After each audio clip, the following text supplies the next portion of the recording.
새해 들어서 두 번째 주일인데 어제 새로운 마음으로 출발하셨습니까?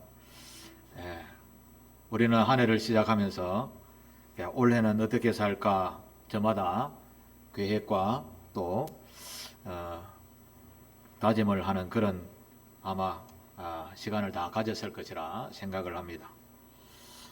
올 한 해는 정말 후회 없는 삶을 한번 살아봐야지 아마 그렇게 생각했을 것입니다. 후회 없는 그런 한 해가 되기를 축복합니다. 올해를 맞이하면서 세상을 바라볼 때에는 참 암담한 상황들이 많이 벌어지고 있는데 그 중에서도 좀 심각한 것은 기후 문제라는 것입니다. 여러분들도 잘 알고 계시지만 미국이라는 나라가 좀 큰 나라죠.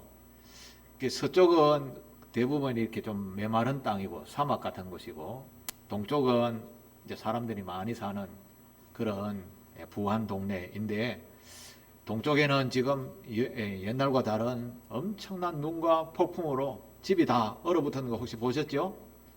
또 왼쪽에 서쪽은 사막인데 홍수가 나가지고 난리 법석을 피우고 있습니다.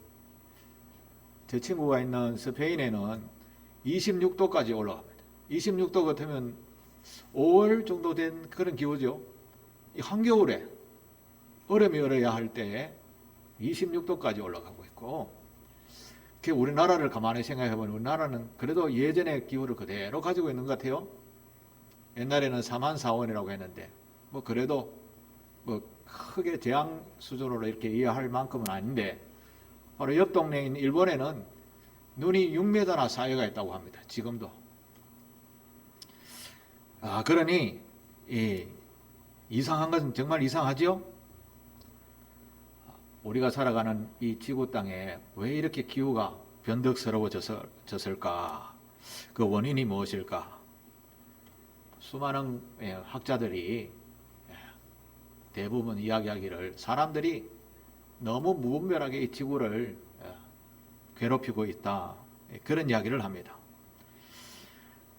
하나님께서 세상을 창조해 놓으시고 이 땅에 살게 하시면서 하나님께서 우리에게 명령하신 것이 몇 가지 있습니다. 대표적으로 너희는 이 땅을 잘 다스려라. 그리고 그곳에서 생육하고 번성하면서 충만해라. 그리고 관리 잘 해라. 그렇게 하나님께서 인간에게 귀한 사명을 주셨습니다. 그런데 사람들은 이 지구를 자기들의 지나친 욕심, 탐욕을 가지고 훼손을 많이 시키는 거죠. 훼손을 많이 시켰습니다. 한자에 보면 과유불급이라는 그런 말이 있습니다. 사자성어의 과유불급. 무엇이든지 지나치면 차라리 안 하면 못하다라는 그런 뜻입니다.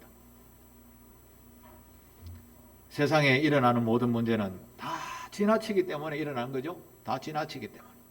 다툼도, 시기도, 질투도 다 지나친 욕심, 탐욕 때문이 아닐까요? 하나님께서는요, 세상이 이런 지나친 욕심과 탐욕으로 무너져 갈 것이라는 것을 아시고 인간에게 이 선은 넘지 마라 라고 경고를 누누이 하셨습니다. 대표적으로 창세기 때 하나님이 세상을 창조하실 때 너희 인간들은 이 선은 넘어가지 말라 하고 경계를 지어둔 것이 선악과입니다. 선악과. 이 선은 넘어가면 안 돼. 그런데 어째 인간들이 어땠습니까? 홀라당 따먹어버렸죠. 욕심, 탐욕 이런 것 때문에. 세월이 흘렀습니다. 하나님께서는 이스라엘이라는 나라를 통해서 세계 열방의 수많은 백성들이 하나님이 통치하는 나라는 이러니까 이렇게 하면 복을 받고 아니면 저주와 멸망을 받는다라는 것을 이스라엘이라는 나라를 통해서 가르치기 위해서 이스라엘을 나라를 하나 세웠었습니다. 그게 지금도 있는 이스라엘이라는 나라입니다. 그 이스라엘이 이 정도는 넘어가면 안 된다라고 정해놓은 것이 하나님의 율법입니다. 율법. 율법의 대표적인 게 십계명이죠. 이거는 지키고 이걸 넘어서면 안 된다라고, 아니면 멸망한다라고 하셨습니다. 근데 신약에 와서는 예수님이 그 율법을 10가지를 압축했는데 2가지로 만들었습니다. 하나는 창조자이신 하나님을 절대 무시하지 마라, 예배하는 자가 되라 하셨습니다. 2번째로는 이웃을 내 몸처럼 사랑해라. 이거 2가지만 하면 안 넘어간다라고 하는데 세상이 어떻습니까? 하나님을 제대로 예배하고 있습니까? 이웃을 내 몸처럼이라고 생각조차도 안 해봤죠. 생각조차도 안 해봤습니다. 원래도 여전히 이런 욕심과 탐욕이 인간에게 그대로 있으면 반드시 그에 대한 멸망의 길은 가속화될 겁니다. 기후는 점점 요동쳐서 우리를 아마 괴롭히게 될 것입니다. 작년에 우리에게 태풍이 여러 개 왔죠. 우리 부산으로 싹 지나가는 태풍 이름을 모르겠는데 제가 밤새 안 자고 있었습니다.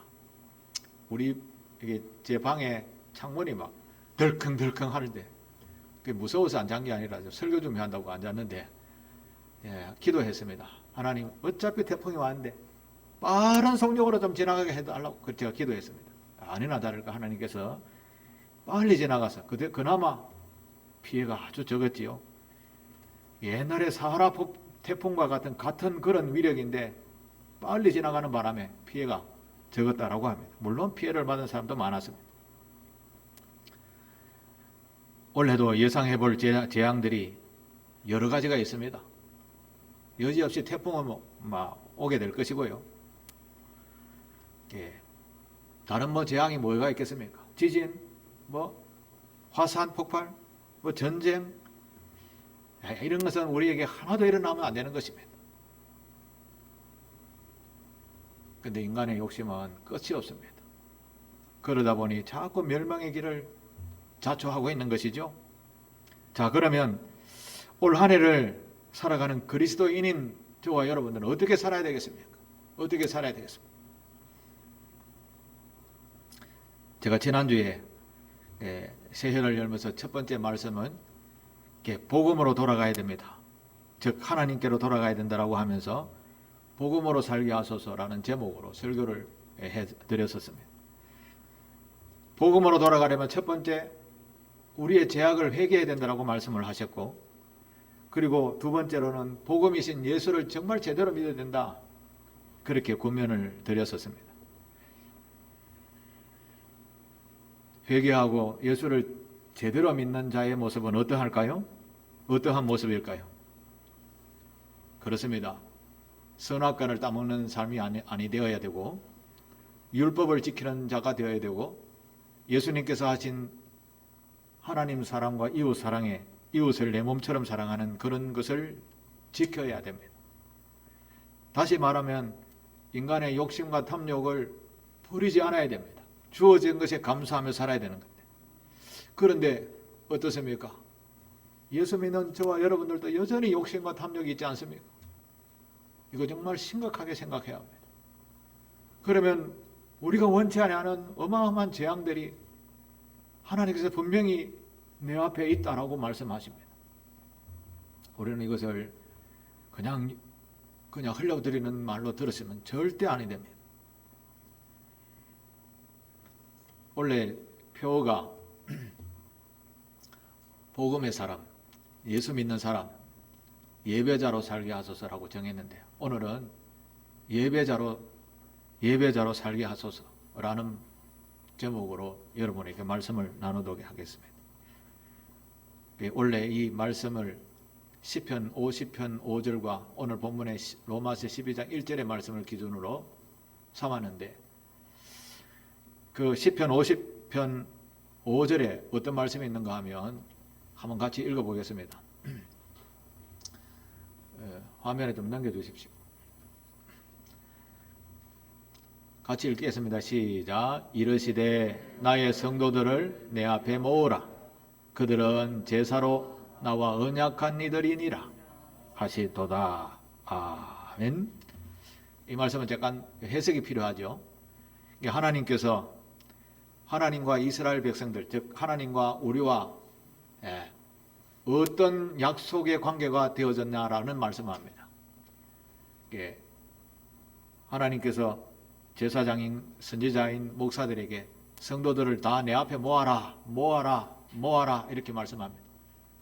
그들은 누구냐 하면 제사로, 이제 이건 구약의 제사입니다. 예배죠.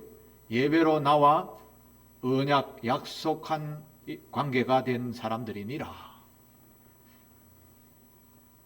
저와 여러분들은 하나님께 예배로 약속되어진 관계가 되어진 사람이라는 것입니다.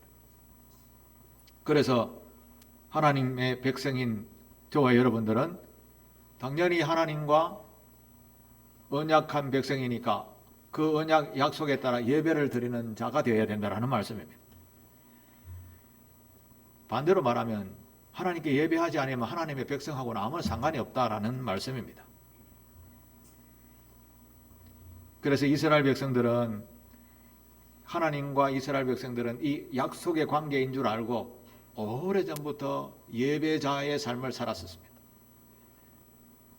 하나님께 예배를 드리는 백성이었던 것이죠. 자, 그러면 이 예배가 뭐냐? 예배가 한마디로 말하면 예를 갖추는 겁니다. 예를 갖추는 것. 예를 들면 우리 부모님에게 효를 한다고 하죠. 왜 효를 해야 합니까? 나실 때 괴로움 다 잊으시고 기저귀 차고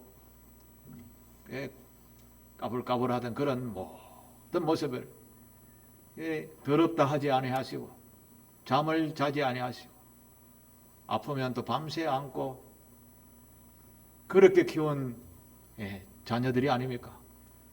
그렇게 키워준 부모님을 효를 다 해야 된다는 것은 우리가 모두 다 동의하는 바죠? 똑같은 이유입니다. 하나님께서 예배를 받아야 하실 이유, 요한계시록 4장 11절에 있는 말씀을 한번 보겠습니다. 요한계시록 4장 11절에 우리 주 하나님이여 영광과 존귀와 권능을 받으시는 것이 합당하오니 주께서 만물을 지으신지라 만물이 주의 뜻대로 있었고 그 지으심을 받았나이다 하더라. 아멘. 하나님께서 예배를 받으시기 합당한 이유는요, 만물을 지으셨기 때문에 그렇습니다. 우리가 이 자리에 살고 있게 하신 이유라는 겁니다. 사람이 살아가는데 가장 값진 것이 뭐냐 하면 값으로 칠 수 없는 것이 우리에게 너무나 많이 주어졌습니다. 정말 높은 가격을 주는데 이거 전부 다 공짜입니다. 하늘에 떠 있는 태양은 모든 사람에게 다 주어진 공짜입니다. 여러분, 이걸 뜨거운 열을 받아서 생물이 다 살아가게 됩니다. 우리도 그렇게 살아가는 거죠. 이건 하나님께 주신 공짜입니다. 이걸 누가 만들지도 않았습니다. 우리가 숨을 쉬고 있는데 산소와 질소가 필요하죠. 이거 다 공짜입니다. 우리가 살기 위해서 일평생 동안 산소, 질소를 달고 다닌다 생각해 보십시오. 이 얼마나 많은 비용이 들겠습니까? 그 놀라운 이 창조 세계를 만드신 분이 하나님이시라는 거죠. 그래서 그에게 마땅히 예배하는 자가 합당하다라는 것입니다. 또 마땅히 경배해야 할 이유는 요한계시록 5장 12절 한번 볼까요? 5장 12절 넘겨주십시오. 큰 음성으로 이르되 죽임을 당하신 어린 양은 능력과 부와 지혜와 힘과 존귀와 영광과 찬송을 받으시기에 합당하도다 하더라. 이 말씀은 예수 그리스도를 지칭하는 말씀입니다. 그 어린 양이 우리의 죄를 대신 우리의 죄값을 그의 생명으로 사하여 주셨다라는 것입니다. 이게 이제 십자가 은혜라는 것이죠. 우리의 죄를 위해서 자기의 목숨을 대신 내어주신 분. 우리가 이런 사랑은 자다가 깨어나도 할 수 없는 사랑이죠. 더군다나 세상 사람들은 우리를 살리시기 위해서 자기의 목숨을 내어주셨다라는 이것은 전혀 죽었다 깨어나도 이해하지 못하는 겁니다. 세상 사람들은 완전한 자기중심적 삶을 살기 때문에 그렇습니다. 자기중심이 왜 자기중심이 되는가 하면 내가 가지고 있는 이 소유가 없으면 내가 못 사니까 그걸 강하게 붙잡는 소유의식이 있기 때문에 자기 중심적인 삶을 살 수밖에 없는 것입니다. 그런데 그리스도인은 이것을 알죠. 내가 아무리 붙잡고 있는 이것이 붙잡고 있어서 내 힘이 된다 하더라도 이건 영원하지 않다라는 것을 압니다. 그러면 그 너머에 계시는 우리를 완전하게 하시고 영원한 생명을 주시는 하나님의 은혜와 사랑이 있기에 우리는 그 하나님을 믿는 거죠. 예배하는 자의 삶을 사는 겁니다.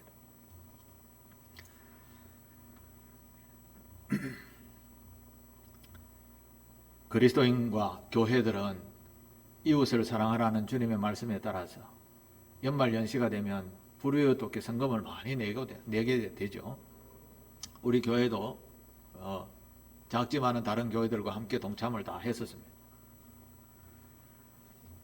그런데 세상 사람들은 내 것을 남에게 준다. 이것은 좀 돈이 많은 사람은 좀 그렇게 줄 수도 있습니다. 그러나 본능적으로는 나눔, 이거는 다른 사람이 하는 거야. 미친 사람들이나 하는 거야. 그렇게 생각을 합니다. 반대로 그리스도인들은 이것은 내 것이 아니지. 하나님께서 주신 것이지. 이걸 또한 나누게 되면 이게 반드시 하나님께서 우리에게 그걸 다시 다 돌려받는 그런 복을 주시기 때문에 우리는 이렇게 아름다운 향기를 이웃에게 나누는 거야. 하며 나누는 거죠. 예수님의 십자가 사건도 바로 그런 겁니다. 자기의 목숨을 우리를 위해 다시 내어줬습니다. 그런 사랑을 우리가 받았는데, 그런데 우리는 그 은혜를 전혀 생각하지 않고 재수 좋아서 살고 있다고 생각을 합니다. 여러분, 우리나라가 수치상으로 지금 세계 경제권에 6위에 올랐다고 지난 며칠 전에 발표를 하는 것을 들었습니다. 얼마 전에는 10위라고 했는데 이제 6위까지 올라왔습니다. 이제 실제적으로 국민소득은 일본을 앞서게 되었습니다. 물론 일본 전체의 재산과 우리나라 재산과는 아직까지 차이가 있지만 실질적으로 버는 것은 일본을 지금 앞섰다고 합니다. 일본은 또 그걸 배가 아파서 그런지 방송에 신문으로 이렇게 표현하지 않습니다. 그게 지금 현실입니다. 그런데 우리나라 사람들도 내가 재수 좋아서 잘 살고 있다 이렇게 생각을 합니다. 절대 그렇지 않습니다. 누군가 나라와 민족을 위해서 헌신, 충성, 봉사하고 있기에 이 나라와 민족이 이렇게 복을 얻게 된 것입니다. 위정자들은 위정자들의 자리에서, 군인들은 군인들의 자리에서 자기의 맡은 일을 충실히 감당하기에 이 나라가 건강하고 복이 있는 나라가 되어 가고 있는 것이죠. 그 중에 정신세계, 우리 기독교가 이 나라의 근간을 세우는데 얼마나 중요한 역할을 했는가, 그것은 뭐 수치를 봐도 알 수 있습니다. 3.1운동 할 때 민족의 33인의 지도자 중에 16명이 예수 믿는 사람들이었습니다. 그리스도인이었습니다. 그러니 이 나라가 하나님의 은혜가 아니라 할 수 없는 것이죠. 그런데 그걸 유독히 싫어하는 사람들이 있습니다. 자기 중심적인 삶을 사는 사람들입니다. 우리는 하나님께서 이런 은혜를 베푸셨다라는 것을 알고 지금 모여서 예배를 드립니다. 아마 여러분들은 하나님의 놀라운 은총을 받게 될 줄로 믿습니다. 하나님의 사랑을 우리가 생각하면 생각할수록 너무나 큰 은혜요 사랑입니다. 예수님께서 요한복음 13장에도 이렇게 말씀하셨죠.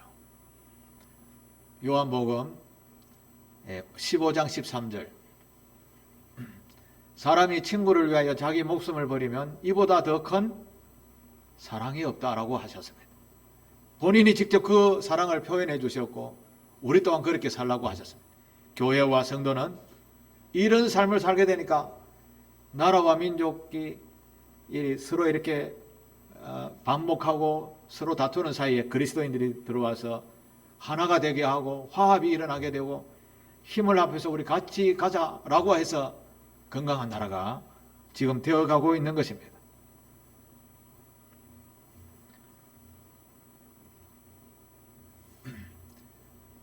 옛날에 우리 가정들을 보면 어머니 아버지가 열심히 정말 쉬지 않고 일해서 자녀들을 학교 보내셨습니다. 요즘은 학교 보내는 것이 너무 쉽지요. 나라에서 대부분 학비를 다 대주는 이런 나라가 되었습니다. 이게 얼마나 놀라운 나라인지 모릅니다. 그런데 제가 학교 다닐 때만 해도 월사금 기억나십니까? 월사금 안 가져왔다고 다음에 갖고 올게요. 다음에 갖고 올게요. 끝이 없는 다음에 갖고 올게요 할 때가 있었습니다. 공부하기가 참 힘들었죠. 그런데 그 아이들을 키우기 위해서 날마다 열심히 일했던 그 부모님의 어깨와 팔과 다리는 성할 날이 없었죠. 누군가 가정을 세우기 위해서는 이런 헌신이 있었습니다. 누군가 나라와 민족을 위해서 이런 헌신들이 있었기에 오늘 이 자리에 있는 줄 믿습니다. 우리 교회는 바로 이 나라와 민족의 정신세계를 바로 세우기 위해서 그야말로 우리 믿음의 선배들이 얼마나 노력해 왔는지 모릅니다. 저도 새해가 들면 여러분 교우들의 모든 그 영적인 상황, 육적인 상황을 제 머리에 다 담고 기도원에 올라갑니다. 지게에 여러분들 다 지고 올라가는 것처럼. 우리 가운데 성숙한 성도들이 좀 많으면 내가 짐이 좀 가볍겠는데 예수를 제대로 믿는 사람이 그렇게 많지 않습니다. 그래서 하나님 어쩝니까? 하면서 제가 기도합니다. 하나님께서 은혜를 베푸신 줄 여러분 감사하시게 되기를 바랍니다. 제 공로는 하나도 없는데 제가 맡은 책임이 그러는 거야. 지게를 지고 내일도 올라가기를 소망합니다. 하나님을 예배하는 백성은 절대 멸망하지 않습니다. 이 예배, 그 하나님께서 베푸신 은혜를 감사하면서 표현하는 예를 갖추는 것이 예배입니다. 예배. 하나님께서 예배를 드리고자 아까 앞에서 보았던 시편 50편 5절에 보면 성도들을 내 앞에 다 모아라 그렇게 말씀합니다. 모아라. 구약의 사무엘상 10장 17절에 보면 이런 말씀이 있습니다. 사무엘 선지자가 백성들을 이렇게 합니다. 사무엘이 백성들을 미스바로 불러 여호와 앞에 모으고, 이 당시에는 이 사무엘은 이스라엘의 민족의 지도자였습니다. 하나님 앞에 예배 드릴 때는 다 불러 모았습니다. 다 불러 모았습니다. 예배는 첫 번째 요소가 하나님 앞에 모여서 하나님께 예를 갖추는 겁니다. 요즘은 전염병이 있어서 함께 모여서 예배하는 것을 지향을 조금 피한다라고 해서 방송으로 이렇게 막 하고 하지만 이런 것은 특수한 상황이고요. 보편적인 상황일 때는, 일상일 때는 우리 모두 하나님께 나와서 예배를 드려야 합니다. 이렇게 모여서 예배하는 이 예배를 교회라고 합니다. 교회. 교회는 이 건물이 아닙니다. 여러분과 저와 함께 모여서 하나님 아버지라고 예배하는 이 모임을 교회라고 하는 겁니다. 교회. 사실 이 장소는 예배를 드리는 장소, 예배당인 게 표현이 맞는 말이죠. 요즘은 이상한 사람들이 자꾸 등장해서 무교회주의, 이 교회 필요 없다. 내 혼자만 방송으로 예배 참여하면 되는데, 이건 순 개인주의적인 삶을 사는 사람들이죠. 꼭 모든 예배도 나에게 맞춰야 된다, 이런 사고를 가진 분들입니다. 이런 신앙은 잘못된 신앙의 자세이죠. 예배의 원칙, 하나님의 거룩한 백성들은 예배당에 모여서 함께 모여서 하나님께 예를 갖추는 정성을 드리는 예배, 이게 진정한 예배의 모습입니다. 예배 드릴 때요, 중요한 점은 하나님께만 예배 드려야 된다는 것입니다. 경고를 합니다. 하나님께만 예배 드려야 됩니다. 요즘은 유명한 목사님들이 막 움직이면 사람들이 와와 몰립니다. 유명한 목사님들의 설교를 들으러 온다고 합니다. 그런 엄밀하게 말하면 잘못된 예배입니다.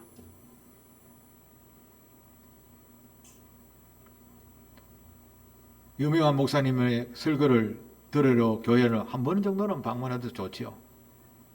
그런데 만약에 그 목사님이 다른 데로 옮기고 다른 목사님이 왔다.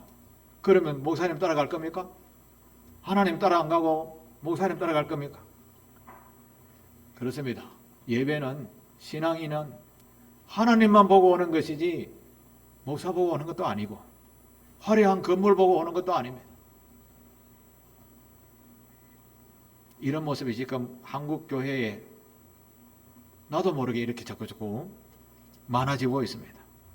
잘못된 예배인 것이죠. 큰 교회 가면 이 화려하게 장식을 해놓습니다.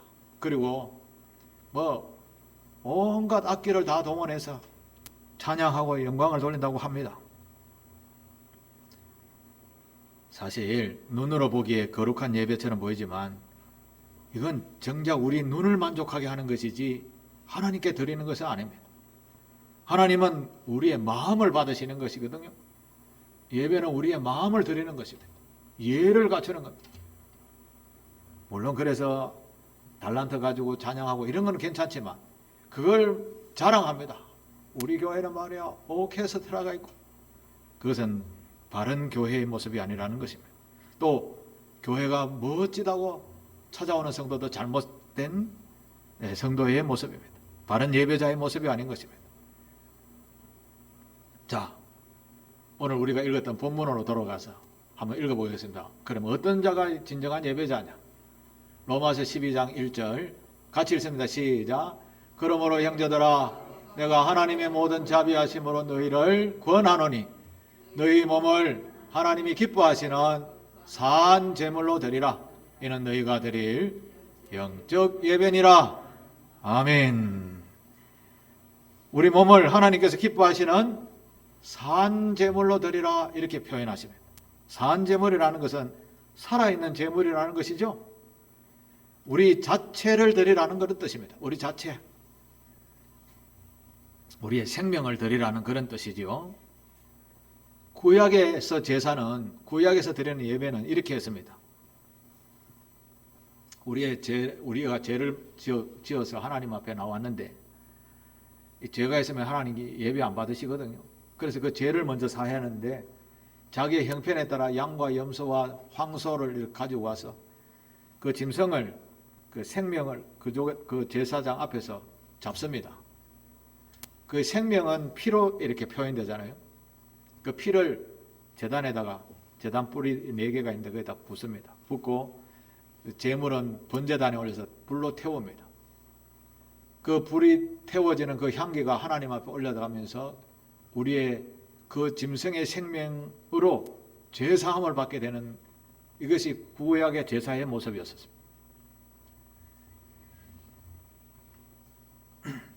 살아있는 생명을 드리는 제사였던 것이죠. 그런데 우리는 오늘 예배는 우리의 생명을 드릴 수 없잖아요. 그래서 예수께서 우리의 생명 대신 그의 생명을 십자가에서 내어주셨던 것입니다. 그래서 우리는 그 은혜를 깊이 생각하면서 감사한 마음을 담아서 예를 갖추어 표현하는 예배, 우리의 마음을 다하고 정성을 다하는 예배, 그것이 산 제물로 드리는 예배라는 말입니다. 예수님이 살아계실 때와 예수님이 돌아가셨을 때, 예수님이 돌아가시고 난 뒤 한 10년이나 20년 뒤에는 예수를 믿는다라고 많은 사람들에게 핍박이 가해졌습니다. 예를 한 가지 들면 그 로마 황제 중에 네로 황제라는 황제가 다스리는 시대가 있었습니다. 네로 황제는 조금 소시오패스 비슷한 사람이었던 것 같아요. 네로 황제가 황궁에서 로마 시내를 내다보면서 이야, 이 로마 시내를 내가 통치할 때에 아주 멋지게 한번 만들어 봐야 되는데 저거 싹 다 밀어가지고 쫙쫙쫙 이렇게 아주 멋있게 한번 만들어 봐야 되는데 고민하다가 신하들에게 이야기하니까 백성들이 사는 집을 함부로 무너뜨릴 수 없습니다. 막 이런 소리가 나오니까 요즘 말하면 술 한잔 먹고 얼큰이 쳐서 야, 불 질러버려라. 이게 진짜로 불 질러버린 겁니다. 요즘 같으면 뭐 한 집, 두 집 타고 이렇게 불을 꺼주면 그 당시에는 아마 목조건물이 많았던 것 같아요. 불을 붙이니까 로마 시내 전체가 다 홀라당 다 타버렸습니다. 이게 이제 너무 큰 부담감으로 오니까 누가 불 질렀냐 조사하는데 이제 그걸 이 로마에 반감을 품고 있던 그리스도인들이다 이렇게 소문을 내기 시작했어요. 그래서 그리스도인들을 붙잡아 갖고 막 죽이는 그런 일들이 막 어마어마하게 일어나게 됐습니다. 여러분 우리 일제시대 때에도 일제강점기 때에도 일본의 관동 대지진 하는 거 나던 거 기억나시죠? 그 지진도 조센증이 그랬다라고 해서 이 죽창 만들어가 막 얼마나 많은 사람이 죽은지 모릅니다. 역사의 비하에 있습니다. 이 이스라엘 백성들이 온 세상에 흩어져 살면서 이 로마의 핍박을 당했습니다. 그 당시에는 예수 믿는다라고 하면 붙잡혀 가서 많이 잡혀서 죽게 됩니다. 콜레세움이라는 이런 어마어마한 운동 경기장에 여러분 영화의 글래디에이터라는 거 보셨죠? 노예들이 막 칼싸움하고 죽이고 사람 죽이고 짐승에게 물려 뜯겨 죽이는 이런 걸 그리스도인들이 잡아놔놓고 짐승들이 물고 뜯고 사람들이 칼싸움해가 죽어가는 걸 박수치고 하는 이런 세상이었었어요. 예수 믿는다는 이유. 그래서 예수 믿는 사람들은 도망을 다 숨었습니다. 심지어 요즘은 카타콤이라는 이야기 들어보셨어요? 그건 공동묘지입니다. 그 당시에 공동묘지. 공동묘지 밑에다가 여기는 아무도 안 찾아오겠지. 공동묘지 밑에다 굴을 파고 그 밑에다 수만 명이 살았습니다. 그곳에서 예배를 드리는 것이 카타콤이라는 것입니다. 그러면서도 예배를 드리는 예배자들이 그 당시에 신앙인들이었습니다. 요즘 같으면 그걸 하겠습니까? 그런데 그 당시에 예배는 어째서 그런 상황에서도 정말 예배 드리려고 그렇게 노력했는가?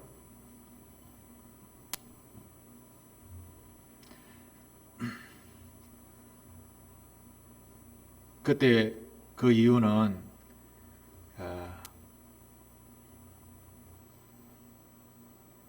예수 그리스도가 십자가에 달려 돌아가시고 난 뒤에 3일 만에 부활하신 것을 눈으로 보고 직접 들으신 인물들이 참 많이 있었습니다. 그런 부활에 관한 담대한 신앙을 이렇게 믿음으로 이렇게 증거하면서 그 핍박 가운데서도 카타콤이라는 무덤 지하에서도 예배 드릴 수 있었던 것은 우리는 죽어도 다시 사는 아주 신비로운 하나님의 나라의 백성이다 라는 것을 가슴에 품고 아무리 고통과 고난이 와도 이 영원한 생명에 대한 불타오르는 강력한 마음을 가진 예배자들이 드릴 수 있었던 것이 바로 그런 예배와 신앙의 모습이었던 것입니다. 이런 나를 영원한 하나님의 나라 백성으로 삼기 위해서 그리스도가 나를 위하여 대신 죽으셨고 부활하셨다. 그것을 믿는 믿음의 신앙으로 끊임없는 고통과 고난 속에서도 온전한 예배자로 설 수 있었던 것입니다. 오늘 우리는 예배 드리는 주일을 맞이해서 예배 드리는 자세와 모습을 보게 되면 이 당시의 환경이라면 과연 우리가 여기에 몇이나 앉아 계실까라는 생각을 해보게 됩니다. 매주마다 예배드리는 이 예배를 누가 정했는지 아십니까? 아니라 달력에 보면 일요일은 모든 백성들이 다 쉰다라고 하면서 다 쉬고 있죠. 요즘은 일용직도 일요일 해서 다 하십니다. 이건 하나님께서 6일간 열심히 일하고 하루는 안식해라 정해 놓으신 겁니다. 근데 세상 사람들은 하나님이 정해진 줄 압니까? 전혀 모르죠. 원래 2023년입니다. 2023년 이 달력이 왜 생겼습니까? 어떻게 생겼습니까? 언제 출발했습니까? 2023년은 그 기준이 누굽니까? 바로 예수 그리스도입니다. 2023년 전에 예수님이 태어나셨습니다. 그래서 예수님 태어나기 전은 기원전이라고 하죠. 우리나라 말로. 그걸 영어로 BC라고 하는데 Before Christ, 예수님 이전, 그 다음에 예수님 이후가 2023년이죠. 이 달력도 2023년이라고 부르는 것도 바로 예수님입니다. 그런데 세상에 많은 사람들은 이게 달력이 예수님이 기준이다. 아무도 잘 모릅니다. 우리는 알게 모르게 하나님의 은혜 속에 살아가고 있는데 주일마저도 정신을 차리고 예배를 드리지 못합니다. 뭐 조금만 바쁜 일 있으면, 조금만 뭐 좋은 일 있으면 예배는 다 뒷전입니다. 거꾸로 제일 먼저 예배 드리고 난 뒤에 무슨 일을 하고, 예배 드리는 시간에 뭐 돈 버는 일 있으면 그건 안 벌어도 돼. 이 정도까지 가는 상길교회 교우들이 되시기를 바랍니다. 예수 그리스도를 제대로 알고 믿는 사람은 예배를 드릴 때 정말 기쁨의 예배를 드릴 줄로 믿습니다. 그 예배 드리는 자들은 나름대로의 하나님에 대한 지식, 믿음과 신앙을 굳건하게 가지고 있습니다. 맞아. 그 은혜를 내가 예를 갖추어 드리는 사람이지. 이렇게 사는 사람의 모습을 보면, 제가 지난주에 커피 향이 이야기도 했죠. 그 사람을 보면 그 사람의 독특한 향기가 납니다. 예수 닮은 향기가 나타난다는 것이죠. 우리 자신을 한번 되돌아보시길 바랍니다. 나는 과연 온전한 예배자하고 예배자로서의 향기가 나느냐? 한번 깊이 생각해 보시고 올 한 해는 온전한 예배자로 한번 써야 보겠다라고 결단하시는 저와 여러분 되시기를 바랍니다. 이제 말씀을 맺겠습니다. 저와 여러분들은 하나님의 선택된 예배자들입니다. 내가 교회에 온 것 같죠? 절대 아닙니다. 하나님께서 우리를 이미 만세전에 택하셨습니다. 그리고 우리에게 마음에 하나님의 영이 우리 안에 내주해 있습니다. 이 영이 내주해 있는 곳을 우리는 우리의 마음이라고 그렇게 표현합니다. 이 마음에 하나님께서 나를 이토록 사랑하셨구나라는 것을 알고 표현한 예를 갖추는 것이 예배입니다. 이 예배를 정말 깊이 제대로 드리면 하나님이 살아계신다는 것을 삶 속에서 경험하면서 신비한 만남도 이루어지게 될 줄로 믿습니다. 사랑하는 교회 여러분, 예수 그리스도를 믿는다라는 것은 예수를 닮아가고 그 은혜에 대한 것에 대한 감사의 삶을 사는 것입니다. 우리가 먼저 이런 모범된 삶을 살아서 다가오는 세대에도 이런 아름다운 모범된 향기를 나타내므로 말미암아서 계속해서 하나님이 주신 복이 이어가게 되지 않겠습니까? 저와 여러분들은 이 나라와 민족의 장래를 책임지는 하나님의 나라를 불러오게 하는 거룩한 일꾼들입니다.